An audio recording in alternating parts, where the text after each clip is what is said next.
এই যে আমাদের অরিজিনাল টাইগার মুরগির বাচ্চা, একেবারে ফুল ফুলা চঞ্চল। যারা অরিজিনাল বাচ্চা করছেন একদিনের, তারা তো পাবেনই, এবং যারা ব্রুডিং করতে পারেন না তাদের জন্য আমরা এই বিজ্ঞানসম্মত উপায়ে সুন্দরভাবে আমরা এই বাচ্চাগুলো আপনাদের ব্রুডিং করে দিব।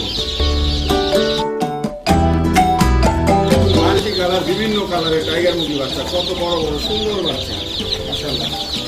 এইরকম সুন্দর সুন্দর স্ট্রং বাচ্চা নিতে আমাদের সাথে অবশ্যই যোগাযোগ করবেন। একদিনের বাচ্চা নেন, 15 দিনের ব্রুডিং করা বাচ্চা নেন, যারা ব্রুডিং পারেন না ব্রুডিং করা বাচ্চা নেন, এবং যত রকমের খামার বিষয়ক সেবা পরামর্শ দরকার আমরা আপনাদের এই বাচ্চার সাথেই দিয়ে দিব। নিয়মিত আপনাদের সাথে যোগাযোগ রাখবো। আমাদের কাছে বাচ্চা নিলে এই সুযোগ সুবিধা পাবেন, 24 ঘন্টা আমাদের সাথে যোগাযোগ করতে পারবেন।